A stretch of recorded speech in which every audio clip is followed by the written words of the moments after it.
സുവിശേഷത്തിൻ ദീപതെളിച്ചം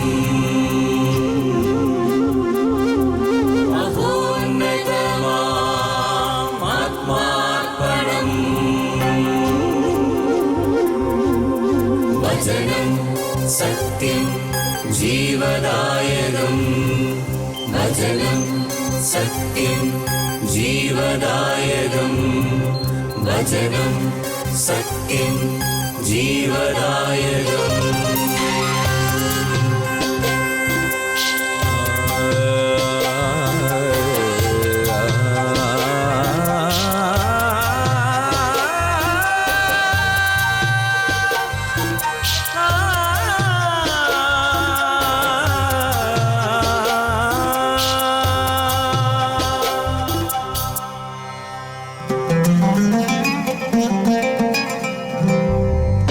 അധ്വാനിപ്പവർ തൻ സിരകളിലൊഴുകും ജീവൻ പകരും ദിവ്യഭോജനം.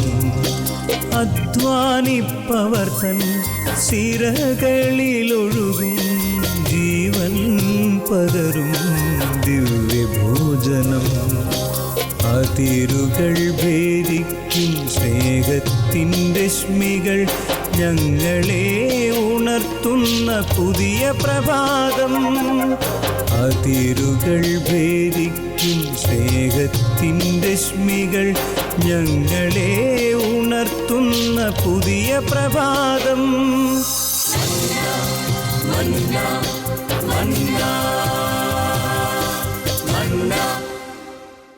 Dear friends, listening to the 500th episode of Manna, which we are doing just starting the Holy Week 2017. And that's a good occasion to meditate about our own role in the Passion of our Lord. Palm Sunday, we will enter with Jesus Jerusalem.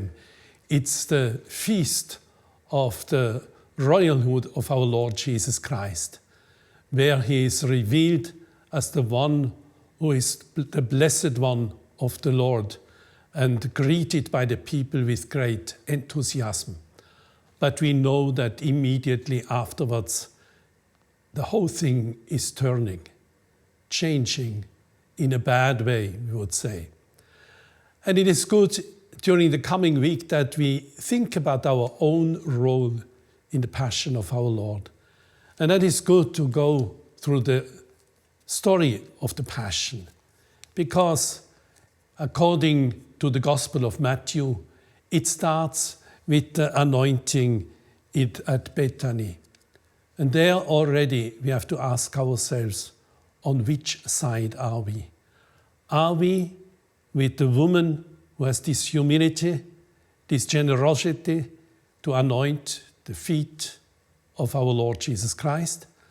Or are we those who are grumbling and criticizing the woman who is doing this wonderful service to Jesus, of which he will say, it is in view of my funeral? But then it continues. We have to ask ourselves, where is my place when Jesus is inviting the disciples to the Last Supper? On which side of the table are we? On the side of Jude? On the side of those who are denying the Lord like Simon Peter? Or are we the one like John at the side of the breast of Jesus as the one who is the beloved one, the friend of Jesus? We know that all of them finally will run away. But among the disciples there are, despite of that, differences.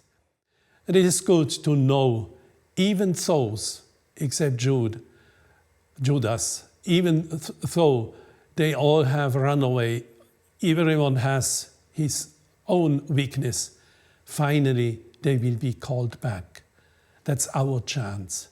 So never be disappointed, never be discouraged when you do not do always the right thing at the beginning.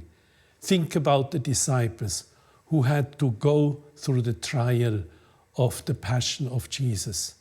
When he was praying in the Garden of Gethsemane, when he was really asking the Lord, let this chalice pass, but not my will be done, but yours. Where are we then? Are we distant like the disciples? Are we sleeping?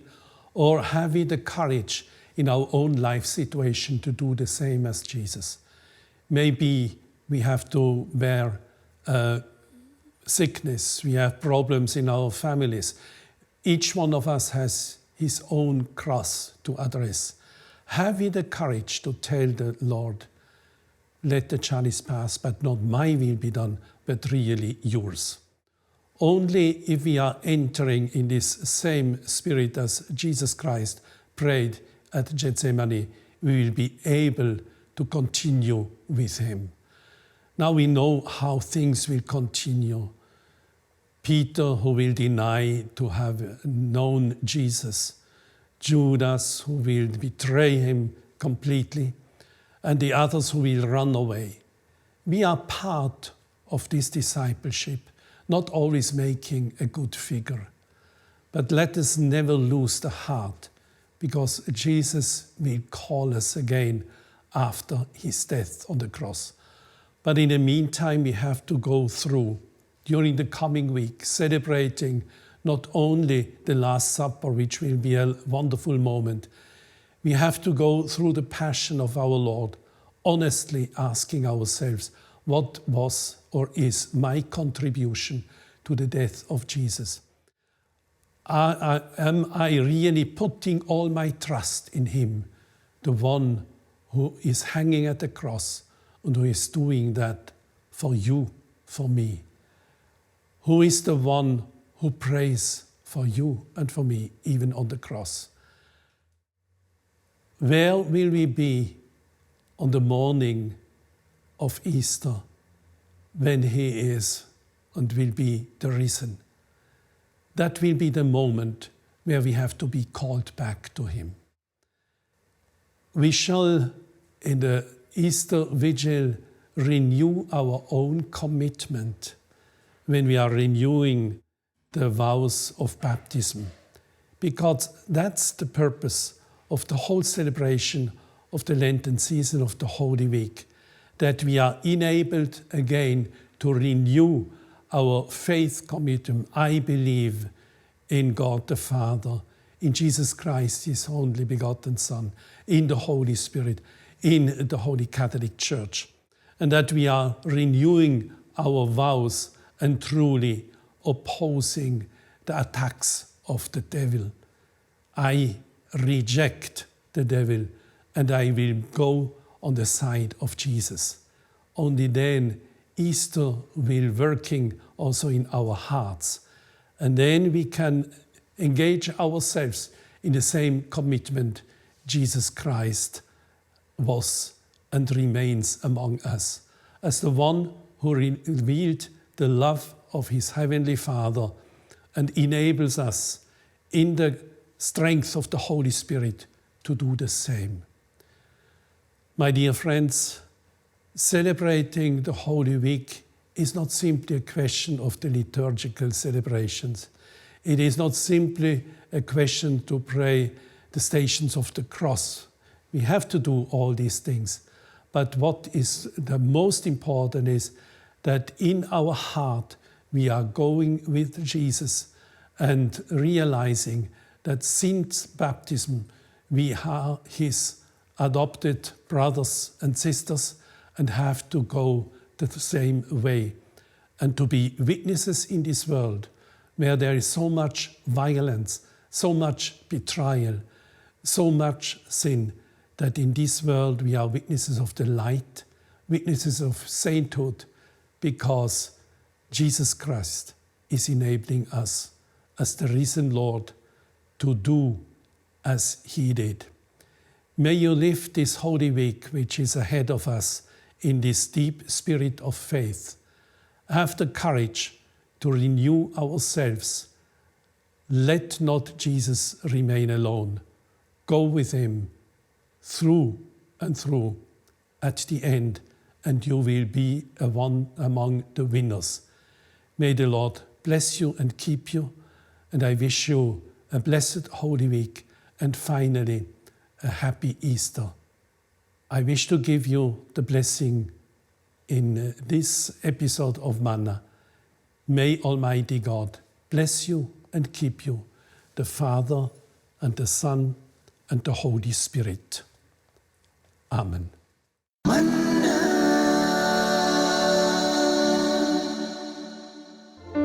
വിശുദ്ധ Bible Jeremiah പ്രവാചകന്റെ പുസ്തകം 2-ാം അധ്യായം 13-ാം തിരുവചനം. അവിടെ ഇങ്ങനെ പറയുന്നു ദൈവമായ കർത്താവ്: എൻ്റെ ജനം 2 തിന്മകൾ ചെയ്തു. ജീവജലത്തിൻ്റെ ഉറവയായ എന്നെ അവർ ഉപേക്ഷിച്ചു. ജലം സംഭരിക്കാൻ കഴിവില്ലാത്ത പൊട്ടക്കിണറുകൾ അവർ കുഴിച്ചു. ജീവജലത്തിൻ്റെ ഉറവയായ എന്നെ അവർ ഉപേക്ഷിച്ചു. ജലം സംഭരിക്കാൻ കഴിവില്ലാത്ത പൊട്ടക്കിണറുകൾ കുഴിച്ചു. ഒത്തിരി വേദനയോടെ പിതാവായ ദൈവം ജെറമ്യാ പ്രവാചകനിലൂടെ നമ്മളോട് പറയുകയാണ്. സൃഷ്ടാവിനെ മറന്ന് സൃഷ്ടിയുടെ പുറകെ പോകുന്ന മനുഷ്യനെക്കുറിച്ച്, പാപത്തിൻ്റെതായ മേഖലകളിലൂടെ കടന്നു പോകുന്നു, ദൈവത്തിൻ്റെ പ്രമാണങ്ങൾക്കും ദൈവത്തിൻ്റെ കൽപ്പനകൾക്കും എതിരായുള്ള മനുഷ്യൻ്റെ പോക്കിനെക്കുറിച്ച് വേദനിക്കുന്ന ഒരു ദൈവത്തെ നമ്മളവിടെ കാണുന്നു. ജീവജലത്തിൻ്റെ ഉറവയായ ദൈവം തമ്പുരാനെ ഉപേക്ഷിച്ച് ലോകത്തിൻ്റെയും പാപത്തിൻ്റെയും സുഖങ്ങളിൽ ജലം സംഭരിക്കാൻ കഴിവില്ലാത്ത പൊട്ടക്കിണറുകൾ കുഴിക്കുന്ന പൊട്ടനായ മനുഷ്യനെക്കുറിച്ച് യെശയ്യാ പ്രവാചകൻ്റെ പുസ്തകം 1-ാം അധ്യായത്തിൽ ഒത്തിരി വേദനിക്കുന്ന ഒരു പിതാവിനെ നമുക്ക് കാണാൻ സാധിക്കും. സൃഷ്ടാവ് സൃഷ്ടിയെ നോക്കിക്കൊണ്ട് പറയുന്നു: ആകാശമേ നീ കേൾക്കുക, ഭൂമിയെ നീ ചെവി തരിക. ഞാൻ മക്കളെ പോറ്റി വളർത്തി, അവരെന്നോട് മത്സരിക്കുകയാണ് നിരന്തരം. കാളയ്ക്ക് തൻ്റെ ഉടയവനെ അറിയാം, കഴുതയ്ക്ക് തൻ്റെ യജമാനനെ അറിയാം, പക്ഷെ എൻ്റെ ജനം എന്നെ അറിയുന്നില്ല. ആകാശത്തിലെ പെരുഞ്ഞാറയ്ക്കും കൊക്കിനും വിവൽപക്ഷിക്കുമൊക്കെ അതിൻ്റെ കാലമറിയാം, പക്ഷെ എൻ്റെ ജനം എന്നെ വിട്ടകന്നു പോവുകയാണ്. വചനത്തിലൂടെ കർത്താവ് അരുളി ചെയ്യുന്നു: എൻ്റെ ജനം എന്നെ വിട്ടകലാൻ തിടുക്കം കൂട്ടുകയാണ്. കാരണം ലോകം പാപത്തിൻ്റെ പിടിയിലാണ്. പാപസുഖങ്ങൾ തേടിയുള്ള മനുഷ്യൻ്റെ യാത്ര, സ്നേഹവും സ്നേഹനിധിയുമായ ദൈവത്തെ വിട്ട് മനുഷ്യൻ പാപത്തിൻ്റെ പുറകെ പോകുന്ന അവസ്ഥ, ലോകത്തിൻ്റെ പുറകെ പോകുന്ന അവസ്ഥ.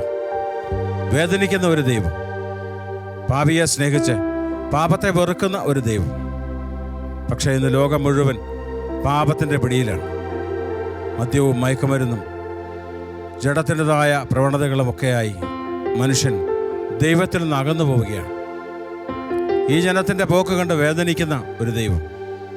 യെശയ്യാ പ്രവാചകൻ്റെ പുസ്തകം 1-ാം അധ്യായം മുഴുവൻ വേദനിക്കുന്ന ഒരു ദൈവത്തെ നമ്മൾ കാണുന്നു. പാപം ചെയ്ത് അകന്നു പോകുന്ന തൻ്റെ മക്കളെ കണ്ട് വേദനിക്കുന്ന ഒരു ദൈവം. അതുകൊണ്ടാണ് കർത്താവ് വ്യക്തമായി പറഞ്ഞത്: എൻ്റെ ജനം 2 തിന്മകളാണ് ചെയ്തത്. എന്നെ വിട്ടു മറ്റൊന്നിൻ്റെ പുറകെ പോകുന്ന ജനം, പാപത്തിൻ്റെ സുഖം തേടിയുള്ള യാത്ര. പ്രിയമുള്ളവരെ, പലപ്പോഴും ലോകം നമ്മളെ മാടി വിളിക്കുന്നത് പാപത്തിൻ്റെ സുഖങ്ങളിലേക്കാണ്. മദ്യവും മയക്കുമരുന്നും മറ്റ് തിന്മകളിലേക്കെല്ലാം ലോകം നമ്മളെ മാടി വിളിക്കുകയാണ്. ഇവിടെ പാപത്തിന് മരിച്ച് ലോകത്തിന് മരിച്ച് ദൈവത്തോടു കൂടെ ആയിരിക്കണമെങ്കിൽ നമുക്കൊരുപാട് കൃപകൾ വേണം, പ്രാർത്ഥന വേണം. നമുക്കറിയാം, ലോകം മുഴുവൻ തിന്മയുടെ പിടിയിലാണ്. അതുകണ്ട് വേദനിക്കുന്ന ഒരു ദൈവത്തെ നമ്മൾ ബൈബിളിൽ കാണുകയാണ്. ഒത്തിരി വേദനയോടെയാണ് യെശയ്യാ പ്രവാചകനോട് പറയുന്നത്: ആകാശമേ നീ കേൾക്കുക, ഭൂമിയെ നീ ചെവി തരിക. ഞാൻ സൃഷ്ടിച്ച എൻ്റെ കുഞ്ഞുങ്ങൾ എന്നെ അറിയാതെ വഴിതെറ്റിപ്പോകും. എല്ലാം ഉപേക്ഷിച്ച് ദൈവവും വേണ്ട, ദൈവസ്നേഹവും വേണ്ട, പാപത്തിൻ്റെ കടുത്ത ബന്ധനത്തിലേക്ക് കടന്നു പോകുന്ന ഒരുപറ്റ മനുഷ്യരെ നോക്കി വേദനിക്കുന്ന ദൈവം. പാപത്തിൻ്റെ അവസ്ഥകളിൽ കഴിയുന്ന സകലരെ നോക്കിക്കൊണ്ട് വേദനയോടെ വിഷമത്തോടെ കരയുന്ന ഒരു ദൈവത്തെ നമുക്കിവിടെ കാണാൻ സാധിക്കും. ലോകം തരുന്ന സുഖം അത് നശ്വരമാണ്. ഈശോ പറഞ്ഞു, ലോകം തരുന്ന സമാധാനം അതുപോലല്ലേ ഞാൻ തരുന്ന സമാധാനം. എൻ്റെ സമാധാനം അനശ്വരമാണ്, ലോകം തരുന്നത് പോലെയല്ല. പക്ഷെ നമുക്ക് വേണ്ടത് ലോകത്തിൻ്റെ സുഖങ്ങളും പാപത്തിൻ്റെ സുഖങ്ങളുമാണ്. പ്രിയമുള്ളവരെ,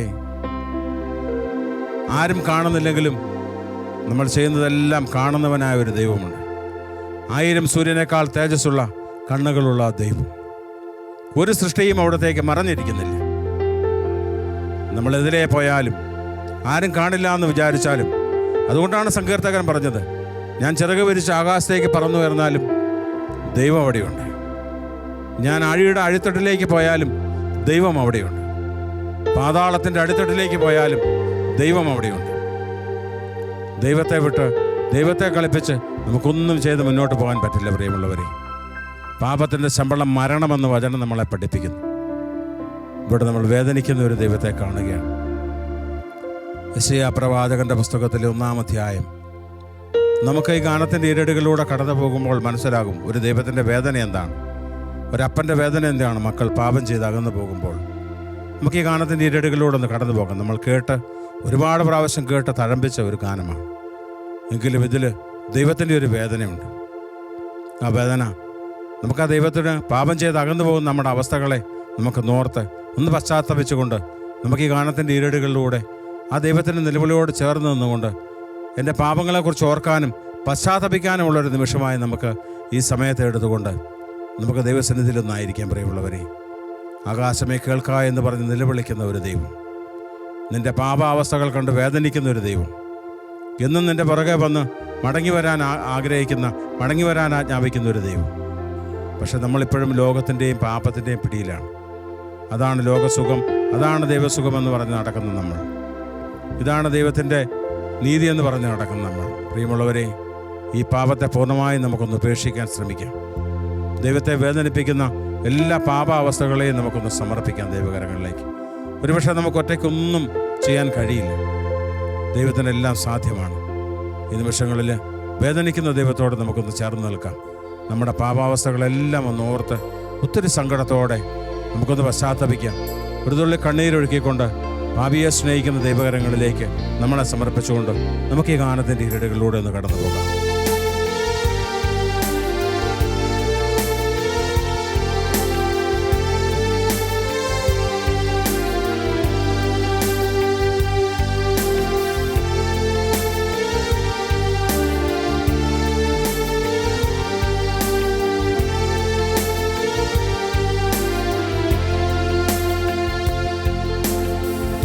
ആകാശമേ കേൾക്കാം,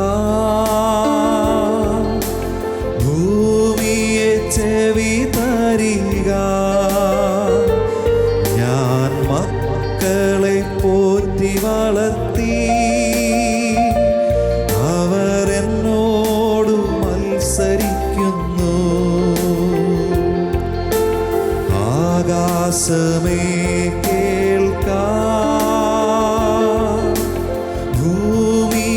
ചെവി തരിക. ഞാൻ മക്കളെ പോറ്റി വളർത്തി, അവർ എന്നോട് മത്സരിക്കുന്നു. പിതാവായ ദൈവം പറഞ്ഞു, അകൃത്യഭാരം ചുമക്കുന്ന ജനം, ദുഷ്പ്രവർത്തിക്കാരുടെ മക്കൾ ദൈവമാരെന്നറിയുന്നില്ല. ബാക്കിയെല്ലാം അവനറിയാം. ദൈവത്തെ ഒഴിച്ച് അവൻ ഈ ലോകത്തുള്ള സകലതിനെയും കുറിച്ച് അറിയാം. ദൈവം പറയുന്നു, അകൃത്യഭാരം ചുമക്കുന്ന ഈ ജനം, ദുഷ്പ്രവർത്തിക്കാരുടെ മക്കൾ, എന്നെ അറിയാതെ എന്നെ വിട്ട് എങ്ങോട്ടൊക്കെയോ ഓടിപ്പോകുന്നു. വേദനിക്കുന്നൊരു ദൈവകരങ്ങളിലേക്ക് പ്രിയമുള്ളവരെ നമ്മളായിരിക്കുന്ന നമ്മുടെ പാപാവസ്ഥകളെയൊക്കെ നമുക്ക് സമർപ്പിച്ചുകൊണ്ട്, കർത്താവ് ഇത് ഞാനാണ്, എൻ്റെ അവസ്ഥയാണ് എന്ന് ഏറ്റു പറഞ്ഞുകൊണ്ട് നമുക്ക് ആ ദൈവത്തിൻ്റെ സന്നിധിയിൽ അല്പസമയമായിരിക്കാം. പാപത്തിൽ നിന്ന് പൂർണ്ണമായി വിടുതൽ പ്രാപിച്ചുകൊണ്ട് ദൈവത്തോട് കൂടെ ആയിരിക്കാൻ, ദൈവമകനായിരിക്കാൻ നമുക്ക് പ്രാർത്ഥിക്കാം ഈ നിമിഷങ്ങളിൽ.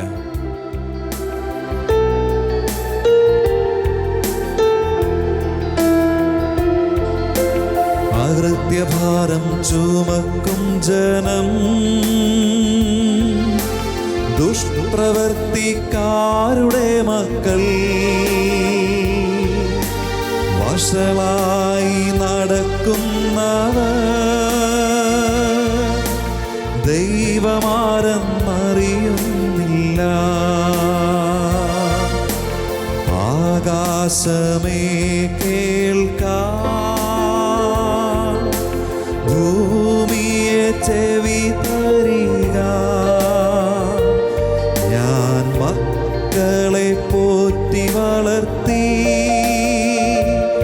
അവർ എന്നോട് മത്സരിക്കുന്നു. കാള തൻ്റെ ഉടയവനെ അറിയുന്നു, കഴുത യജമാനനെയും അറിയുന്നു. പക്ഷേ എൻ്റെ ജനം ഇതൊന്നും അറിയുന്നില്ല. ഒരു വിവരമില്ലാത്ത കാളയ്ക്കും കഴുതയ്ക്കുമൊക്കെ അതിൻ്റെ യജമാനനെയും പുൽത്തൊട്ടിയും ഒക്കെ അറിയാം. എല്ലാ വിവരവും ബുദ്ധിയുമുള്ള ജനം തൻ്റെ സൃഷ്ടാവിനെ മറന്ന് സൃഷ്ടികളുടെ പുറകെ ഓടുകയാണ്. ഒത്തിരി വേദനിക്കുന്ന ഒരു ദൈവം. നമ്മൾ ഏതവസ്ഥയിലാണ് ഈ നിമിഷങ്ങളിലും നമ്മൾ ചിന്തിക്കണം. ദൈവത്തെ മറന്നിട്ടുള്ള ഓട്ടമാണെങ്കിൽ നമുക്ക് അധിക ദൂരം ഓടാൻ കഴിയില്ല. കാരണം പാപത്തിൻ്റെ ശമ്പളം മരണമെന്ന് വചനം നമ്മളെ പഠിപ്പിക്കുന്നു. അതുകൊണ്ട് ആയിരിക്കുന്ന അവസ്ഥകളെ ദൈവകരങ്ങളിലേക്ക് സമർപ്പിക്കാം. കാളയ്ക്കും കഴുതയ്ക്കും തൻ്റെ യജമാനെയും പുൽത്തൊട്ടിയും അറിയാമെങ്കിൽ നമ്മൾ ദൈവത്തെ അറിയണം. അറിഞ്ഞേ മതിയാവും. പാപത്തിൽ നിന്ന് പൂർണ്ണമായ ഒരു വിടുതൽ പ്രാപിച്ചുകൊണ്ട് ഈശോയോട് കൂടെ ആയിരിക്കാൻ, ദൈവത്തോടു കൂടി ആയിരിക്കാൻ നമുക്ക് ആഗ്രഹിക്കാം.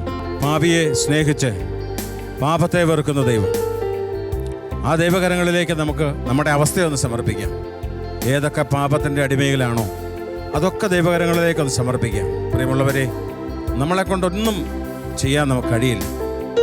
അതുകൊണ്ട് ദൈവകരങ്ങളിലേക്ക് ഏൽപ്പിച്ചു കൊടുത്തുകൊണ്ട് സൃഷ്ടാവിനെ അറിയുന്ന ഒരു സൃഷ്ടിയായി തീരാൻ നമുക്ക് ഈ ഗാനത്തിൻ്റെ ഇരടുകളിലൂടെ ഒന്ന് കടന്നു പോകാം. കാളയ്ക്കും കഴുതയ്ക്കും യജമാനെ അറിയാമെങ്കിൽ നമ്മൾ സൃഷ്ടാവിനെ അറിയണം. അറിഞ്ഞേ മതിയാവും. അതുകൊണ്ട് നമുക്ക് ഈ ഗാനത്തിലൂടെ കടന്ന് ആ ദൈവസ്നേഹം ഒന്ന് അനുഭവിച്ച് പാപത്തെ ഒന്ന് വെറുത്ത് നമുക്ക് കടന്നു പോകാം.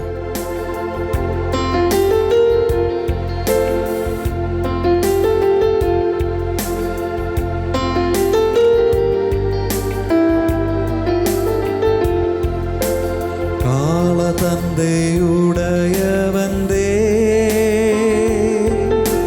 കഴുത തന്റെ യജമാനന്റെ, പുൽത്തൊട്ടി അറിയുന്നല്ലോ എൻ ജനം അറിയുന്നില്ല. ആകാശമേ കേൾക്കാം, ചെവി തരിക. ഞാൻ മക്കളെ പോറ്റി വളർത്തി, അവർ എന്നോട് മത്സരിക്കുന്നു. ആകാശത്തിൽ പെരുഞ്ഞാറയും കൊക്കും മെവൽ പക്ഷിയും അവ തൻ്റെ കാലമറിയുന്നു. പക്ഷേ മനുഷ്യരായ നമ്മൾ എപ്പോഴാണ് നമ്മുടെ സമയമെന്നറിയാതെ സൃഷ്ടാവിനെ വിട്ട് ഓടിക്കൊണ്ടിരിക്കുകയാണ്. ഒരുപക്ഷെ അടുത്ത നിമിഷം നമ്മൾ എന്നേക്കുമായി ലോകത്തുനിന്ന് മാറ്റപ്പെട്ടേക്കാം. എങ്കിൽ പോലും ഇപ്പോഴും നമ്മൾ ദൈവത്തിൽ നിന്ന് അകലെയാണ്. പാപമാണ് നമ്മുടെ ദൈവം. പാപത്തെ സ്നേഹിച്ചുകൊണ്ട് പാപത്തിൻ്റെ പിടിയിൽ അമർന്നുകൊണ്ടുള്ള നമ്മുടെ ഓട്ടം. വേദനിക്കുന്ന ദൈവത്തോട് നമുക്കൊന്ന് ചേർന്ന് നിൽക്കാം. ആയിരിക്കുന്ന പാപാവസ്ഥയെ ദൈവകരങ്ങളിലേക്ക് സമർപ്പിച്ച്, കർത്താവേ, എനിക്ക് പറ്റാത്ത എൻ്റെ അവസ്ഥകളിലേക്ക് ഈ നിമിഷം നീ കടന്നു വരണമേ എന്ന് നമുക്ക് പ്രാർത്ഥിക്കാം. ദൈവത്തിൻ്റെ വലിയ അനുഗ്രഹവും കൃപയും ഈ നിമിഷം നിങ്ങളിലേക്ക് ഒഴുകാനായി ഞങ്ങൾ പ്രാർത്ഥിക്കുകയാണ്. വേദനിക്കുന്ന ആ ദൈവത്തോട് ചേർന്ന് നിന്നുകൊണ്ട് നമുക്കൊന്ന് പ്രാർത്ഥിക്കാം. കർത്താവേ, എന്നെ ഈ ബന്ധനത്തിൽ നിന്ന്, ഈ പാപപിടിയിൽ നിന്ന് രക്ഷിക്കണമെന്ന് നമുക്ക് ഒത്തിരി ആഗ്രഹത്തോടെ പ്രാർത്ഥിക്കാം.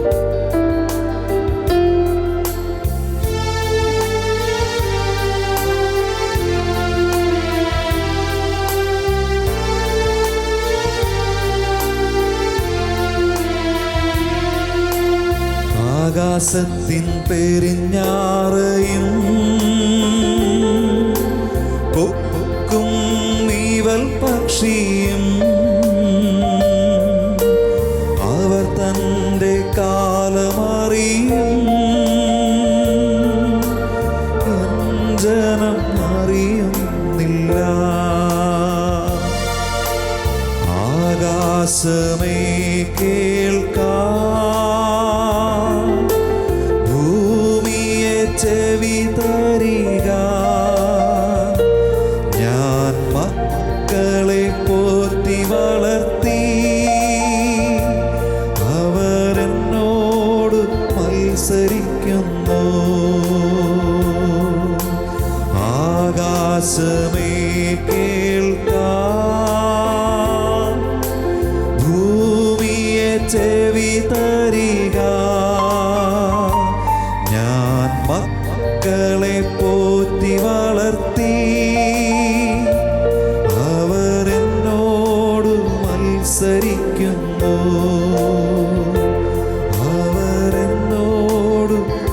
മത്സരിക്കുന്നു.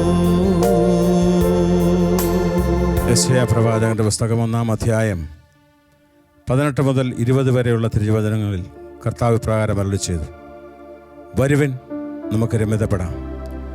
നിന്റെ പാപം കടും ചുമപ്പാണെങ്കിലും അത് ഹിമം പോലെ വെളുപ്പിക്കാം, രക്തവർണ്ണമെങ്കിലും കമ്പിളി പോലെ വെളുപ്പിക്കാം. പ്രിയമുള്ളവരെ, കുമ്പസാരക്കൂട്ടിൽ നിന്നെയും നോക്കിയിരിക്കുന്ന ഒരു ദൈവമുണ്ട്. അവിടെ നിനക്ക് നിന്റെ പാപങ്ങൾ ഇറക്കി വയ്ക്കാം. വൈദികനിലൂടെ ദൈവം നൽകുന്ന വലിയ പാപമോചനം നിനക്ക് സ്വീകരിക്കാം. ദൈവത്തിൽ നകന്ന്, പള്ളിയിൽ നകന്ന്, വിശ്വാസത്തിൽ നകന്നു പോയെങ്കിൽ വീണ്ടും മടങ്ങി വരാനുള്ള അവസരം നമുക്കിവിടെയുണ്ട്. കുമ്പസാരക്കൂട്ടിൽ നിന്നെ നോക്കിയിരിക്കുന്ന ഒരു ദൈവമുണ്ട്. വരുവിൻ, നമുക്ക് രമ്യതപ്പെടാം. പ്രിയമുള്ളവരെ, ഏതവസ്ഥയിലായിരുന്നാലും നമുക്കൊരു തീരുമാനമെടുക്കാം. ഒരു നല്ല കുമ്പസാരം, ദൈവത്തോട് പാപങ്ങൾ ഏറ്റുപറഞ്ഞ് പാപപ്രതി സ്വീകരിച്ച് നിന്റെ പാപങ്ങൾ, രക്തവർണ്ണമായ പാപങ്ങൾ മഞ്ഞ പോലെ വെളുപ്പിച്ച് ദൈവത്തോട് കൂടെയായിരിക്കാനുള്ള അഭിഷേകത്തിനായി ഈ നിമിഷം ഈ വചനത്തോട് ചേർത്ത് ഈ ശുശ്രൂഷ കേട്ടുകൊണ്ടിരിക്കുന്ന എല്ലാവരെയും ഞങ്ങൾ സമർപ്പിക്കുകയാണ്. നമുക്ക് നല്ല തീരുമാനങ്ങൾ എടുക്കാം. ഏറ്റവും അടുത്ത ദിവസം ഒരു നല്ല കുമ്പസാരം നടത്തി ഈശോയോട്, ദൈവത്തോട്, സ്വർഗത്തോട് രമ്യതപ്പെടാനുള്ള വലിയ അഭിഷേകം നിങ്ങൾക്കേവർക്കും നൽകട്ടെ എന്ന് ഞങ്ങൾ പ്രാർത്ഥിക്കുകയാണ്. ഹബക്കുക്ക് പ്രവാചകന്റെ പുസ്തകം 1-ാം അധ്യായം 5-ാം തിരുവചനം: പറഞ്ഞാൽ വിശ്വസിക്കാനാവാത്ത ഒരു മഹാത്ഭുതം ഞാൻ നിങ്ങളുടെ ജീവിതത്തിൽ ചെയ്യാൻ പോവുകയാണ്. കുമ്പസാരക്കൂട്ടിലേക്ക് നമുക്ക് കടന്നുചെല്ലാം. നിന്റെ ജീവിതത്തിൽ പറഞ്ഞാൽ വിശ്വസിക്കാനാവാത്ത അത്ഭുതം ദൈവം ചെയ്യും. കുമ്പസാരക്കൂട്ടിലെ ദൈവസന്നിധിയിലേക്ക് കടന്നു ചെന്ന് ദൈവവുമായി നമുക്ക് രമ്യതപ്പെടാം. പുതിയൊരു ജീവിതം നമുക്ക് കെട്ടിപ്പടുക്കാം ദൈവത്തോടൊപ്പം. അതിന് സ്വർഗത്തിലെ ദൈവം നിങ്ങളെ അനുഗ്രഹിക്കട്ടെ എന്ന് ഞങ്ങൾ പ്രാർത്ഥിക്കുന്നു. ഈശോ മിശിഹായ്ക്ക് സ്തുതിയായിരിക്കട്ടെ. കുരിശ് രക്ഷയുടെ അടയാളമാണ്. സ്നേഹത്തിൻ്റെയും പങ്കുവെക്കലിൻ്റെയും മഹത്തായ അനുഭവം. ആ വലിയ രക്ഷയുടെ സാന്നിധ്യം നമ്മുടെ ജീവിതത്തെ സമ്പൂർണ്ണമാക്കട്ടെ. ഏവർക്കും ക്രിസ്തു സ്നേഹവും സമാധാനവും നേരുന്നു. പ്രാർത്ഥനയിൽ നമുക്ക് പരസ്പരം ഓർമ്മിക്കാം. നിങ്ങളുടെ അഭിപ്രായങ്ങളും നിർദ്ദേശങ്ങളും ഞങ്ങളെ അറിയിക്കാൻ മറക്കരുത്. eldroyvision.uae@gmail.com. ഞങ്ങളെ ഉണർത്തുന്ന പുതിയ പ്രഭാതം, അതിരുകൾ ഭേദിക്കും സ്നേഹത്തിൻ്റെ രശ്മികൾ. ഞങ്ങളെ ഉണർത്തുന്ന പുതിയ പ്രഭാതം. മന്ന